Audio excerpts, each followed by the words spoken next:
Thank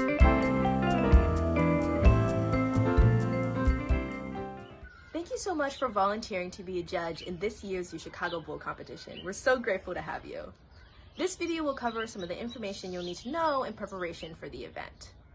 UChicago Bowl is our version of the intercollegiate ethics bowl competition that happens nationwide, but specifically for students on this campus and completely run by our leadership team. Ethics Bowl is a unique Socratic-style discussion-based competition that is meant to encourage intellectual discourse on various applied ethics cases in the real world.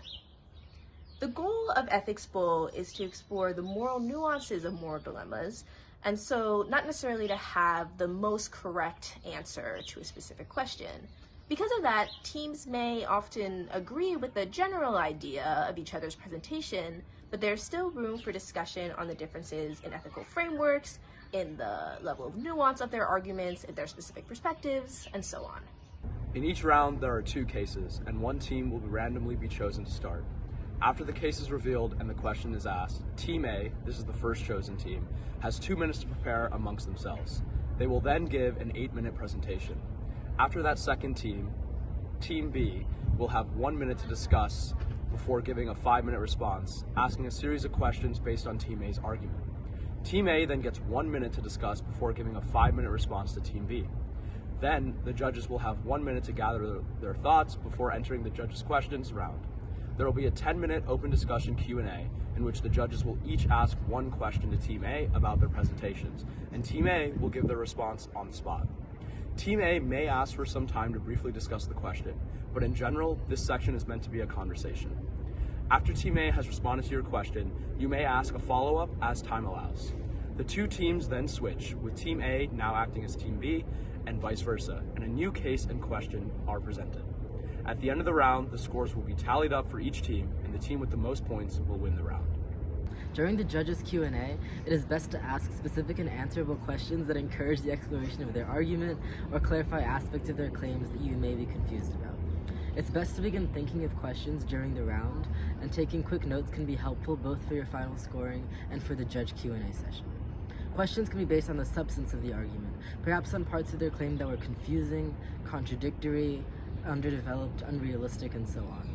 Perhaps their argument repeated that something was unethical when it harmed the stakeholders, but they did not define what harm meant in this context. Perhaps they identified accountability as a core moral dimension of their argument, but they didn't explain why, and you want to know more about their reasoning.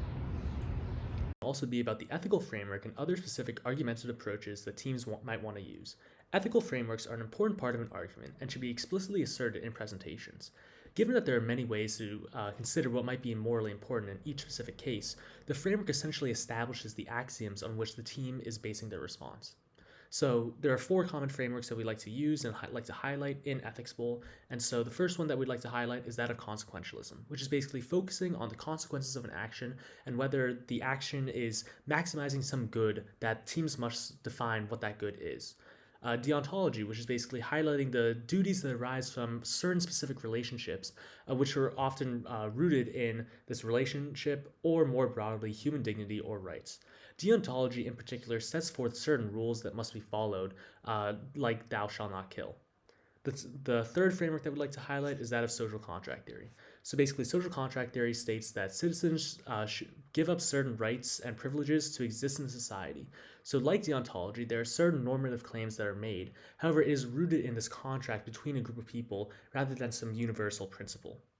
And finally, the last framework we'd like to highlight is that of virtue ethics, which basically states that actions should have the purpose of cultivating a certain type of character that will just naturally understand their role in whatever they do. Teams should highlight what specific virtues they think are most important in specific cases, such as justice, humility, or courage.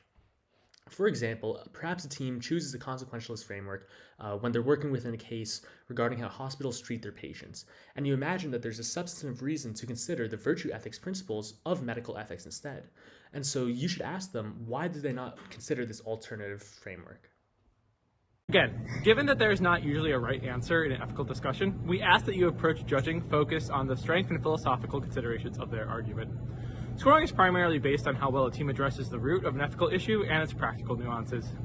As a judge, it is your job to assess if the team gave a truly charitable consideration of the issue. For instance, did they actually think of other sides? Does it seem well substantiated and sufficiently complex? Are there blatant logical inconsistencies? And stuff like that. We ask judges to remain as fair and equitable as they can while considering the arguments and scoring the two teams. For the Team A presentation, the judge's score sheet specifies 3 categories of consideration. 1, if the argument had a clear and systematic structure. 2, if the team identified and addressed the most important moral dilemmas of the case. And 3, if the team sufficiently represented and responded to many different viewpoints of the case, especially those that seem to contradict their own. You can use these same considerations for all other scoreable sections of the team's presentation. At the end of the round, you also fill in each team's spirit score, which is largely about maintaining good sportsmanship and should only be docked if teams are disrespectful. The score sheets and scoring guidelines attached to the email you received will have more detail, and you can also reach out to us with any questions if you're interested in further insight or information. Thank you so much for volunteering for this year's UChicago Bowl. We put in a lot of time, effort, and love into putting this event together, and it couldn't happen without you. We look forward to seeing you all soon. Thank you. Thanks, bye!